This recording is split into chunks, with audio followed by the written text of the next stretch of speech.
Week out from elections in Hungary, Prime Minister Viktor Orban has called a meeting of his... የሃንጋሪው ጠቅላይ ሚኒስትር ቪክቶር ኦርባን ከባድ የምርጫ ፉክክር ውስጥ በሚጠብቃቸው በዚህ ወቅት የአሜሪካው ምክትል ፕሬዝዳንት ጄዲ ቫንስ በሃንጋሪ የሚያደርጉት ቆይታ በሁለቱ ሀገራት የቀኝ ዘመም ኃይሎች መካከል ያለውን ጠንካራ ጥምረት ይበልጥ ጎልቶ እንዲታይ አድርጎታል። የቪክቶር ኦርባን አስተዳደር ከቅርብ ዓመታት ወዲህ ካጋጠሙት እጅግ ፈታኝ የምርጫ ውድድሮች አንዱ የፊታችን እሁድ የሚካሄድ ሲሆን የቫንስ ጉብኝት ለኦርባን የፖለቲካም የሞራል ድጋፍ ለመስጠት የታለመ እንደሆነም ተነግሯል። ጉብኝቱ በትራምፕ አስተዳደርና በኦርባን መንግስት መካከል ያለውን የቀኝ ዘመን ፖለቲካዊ ተመሳሳይነትና ወዳጅነት የሚያረጋግጥ ነው ሲሉም ፖለቲከኞች እየተናገሩ ነው። ኦርባን በሀገር ውስጥ ተቃውሞና በጠንካራ ተፎካካሪዎች እየተፈተኑ ባሉበት ወቅት የአሜሪካ ከፍተኛ ባለስልጣን በቦታው መገኘታቸው ለደጋፊዎቻቸው ትልቅ መልእክት ያስተላልፋልም ተብሏል። የሃንጋሪ ተቃዋሚዎች ባልተለመደ ሁኔታ ተቀናጅተው የቀረቡበት ምርጫ የኦርባንን የ16 ዓመታት የስልጣን ዘመን ሊቋጨው ይችላል የሚሉ ግምቶች ተበራክተዋል። በተጨማሪም የኦርባን ፌዴዝ ፓርቲ ባለፉት 10 ዓመታት ውስጥ ካጋጠሙት እጅግ አስቸጋሪ ምርጫዎች ጋር እየተጋፈጠ ይገኛል የሚሉ መረጃዎችም እየወጡ ነው።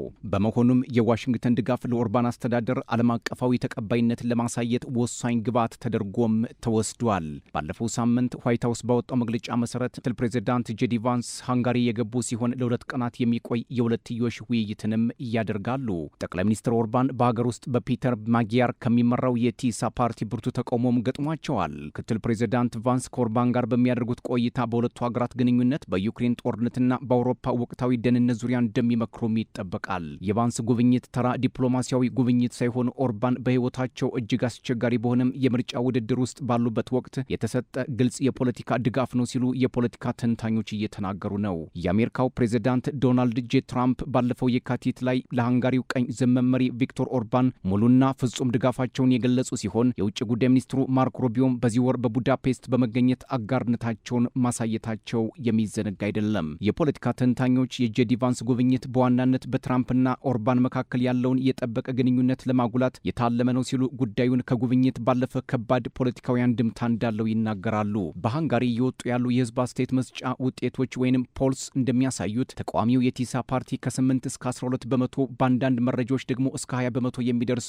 ብልጫ አሳይቷል። በፒተር ማጊያር የሚመራው ተቃዋሚ ኃይል የኦርባንን የፌዴዝ ፓርቲ የበላይነት የመቀልበስ ከፍተኛ ድል እንዳለውም እየተነገረ ነው። ከአሜሪካው ፕሬዝዳንት ዶናልድ ትራምፕና ከሩሲያ አቻቸው ቭላዲሚር ፑቲን ጠንካራ ድጋፍ ያላቸው በአውሮፓ መሪዎች ብዙም የማይወደዱትና 56ኛው የሃንጋሪ ጠቅላይ ሚኒስትር ቪክቶር ኦርባን የ16 ዓመት ስልጣናቸውን አሳልፈው ይሰጣሉ የሚለው ግን ለቡዳፔስት ፖለቲከኞች ጥያቄን ፈጥሯል። ኦርባን የውጭ ጣልቃ ገብነትን እንደሚቃወሙ ቢገልጹም አሁን ግን ከአሜሪካ ድጋፍ መፈለጋቸው የሁኔታውን አሳሳቢነት ያሳያል። የቪክቶር ኦርባን የ16 ዓመታት የስልጣን ዘመን እንደ ፍርድ ቤትና መገናኛ ብዙሃን ያሉ ተቋማት ነጻነታቸውን እንዲያጡ በማድረግ የሚታወቅ መሆኑን ተቺዎች ይገልጻሉ። እንደነዚህ ያሉ ተቋማት በገዢው ፓርቲ ተጽዕኖ ስር መውደቃቸው በሃንጋሪ ዲሞክራሲ ላይም ጥላ ማጥላቱ ይነገራል። በተጨማሪም በኦርባን አስተዳደር የተደረጉ የምርጫ ማሻሻያዎች የምርጫ ስርዓቱ ለኦርባንና ለፓርቲያቸው ለፌዴዝ በሚያደላ መልኩ የተቃኘ ነው በሚል ከፍተኛ ትችት ይወርድባቸዋል። የዳኝነት አካሉና የሚዲያ ተቋማት ገለልተኝነታቸውን አጥተው በመንግስት ቁጥጥር ስር መውደቃቸው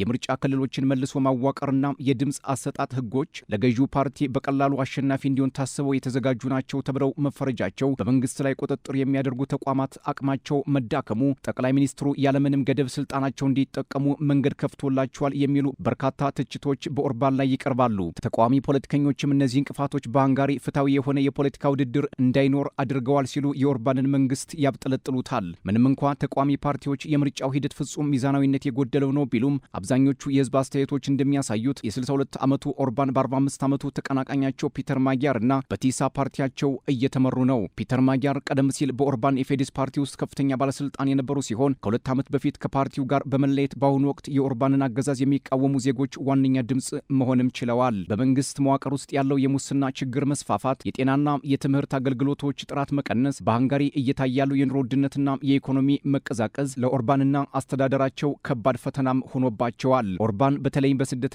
ለዩክሬን በሚደረግ ድጋፍ ዙሪያ ከአውሮፓ ህብረት ጋር የገቡበት ውዝግብ ለሀገሪቱ ጥቅም እንደማይበጅ መከራከሪያቸውን ያቀርባሉ።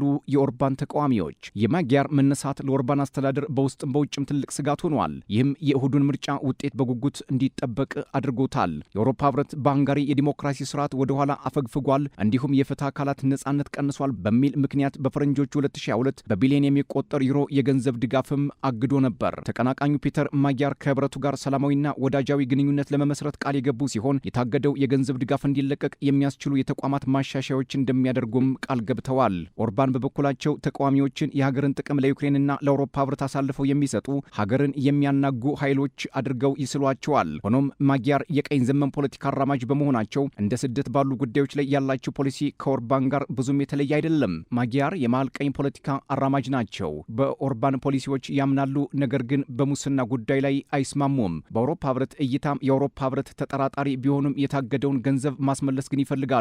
ምርጫው በሁለት የቀኝ ዘመም ኃይሎች መካከል የሚደረግ ፍልሚያ ቢሆንም ልዩነቱ ግን በታማኝነት በሙስናና ከአውሮፓ ህብረት ጋር በሚኖር ዲፕሎማሲያዊ ቀረቤታ ላይ ያተኮረ መሆኑም እየተነገረ ነው። የቪክቶር ኦርባን የስልጣን ማጠናከሪያ ስልትና ጽኑ የቀኝ ዘመም ፖለቲካ በአውሮፓ ውስጥ ካሉ መሪዎች ጋር ቢያጋጫቸውም በአሜሪካ ለሚገኙ እንደ ጄዲ ቫንስ ያሉ የቀኝ ዘመም ፖለቲከኞች ግን እንደ ተምሳሌት እንዲታዩ አድርጓቸዋል። ሃንጋሪ ቀደም ሲል የአሜሪካና የሌሎች ሀገራት ወግ አጥባቂ ኃይሎች የሚሳተፉበትን ዓመታዊውን የወግ አጥባቂ የፖለቲካ እርምጃ ኮንፈረንስ በቡዳፔስት አስተናግዳለች። በ2024 ኮንፈረንሱ በቡዳፔስት በተካሄደበት ወቅት ዶናልድ ትራምፕ በላኩት የቪዲዮ መልእክት ኦርባን የምዕራባውያንን ስልጣኔ ለማዳን በሚደረገው ውጊያ በግንባር ቀደምትነት በኩራት እየተፋለሙ ነው በሚል አወድሰዋቸዋል። በቪክቶር ኦርባን የምትመራው ሃንጋሪ የትራምፕ አስተዳደር በአውሮፓ በሚከተለው ተለዋዋጭ ፖሊሲ ውስጥ ዋነኛ ማዕከል ናት። ሀገሪቱ እንደ ፈረንሳይና ጀርመን ባሉ ሀገራት ከሚገኙ የቀኝ ዘመም ፓርቲዎችና የስደተኞች ቁጥር እንዲቀንስ ከሚወዳደሩ ኃይሎች ጋር ራሷን በጽኑም ታሰልፋለች። ይሁን እንጂ ተንታኞች እንደሚሉት ኦርባን ከትራምፕ አስተዳደር ጋር ያላቸው የጠበቀ ግንኙነትና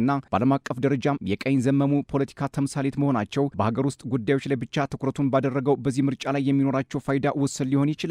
የፊታችን እሁድ የሚደረገው ምርጫም ከዓለም አቀፍ ፖለቲካ ይልቅ በሀገር ውስጥ የኢኮኖሚ ቀውስ፣ በሙስናና በማህበራዊ አገልግሎቶች መጓደል ላይ ያተኮረ መሆኑ ለኦርባን ከባድ ስጋትን ደቅኗል። ምንም እንኳን የህዝብ አስተያየት መስጫዎች ለኦርባን አስቸጋሪ ሁኔታን ቢያሳዩም የአሜሪካ ምክትል ፕሬዚዳንት ጄዲ ቫንስ ይዘውት ሊመጡ የሚችሉት የኢኮኖሚ ድጋፍ ተስፋ ለሃንጋሪ መራጮች ትልቅ መልእክት ሊሆን ይችላል።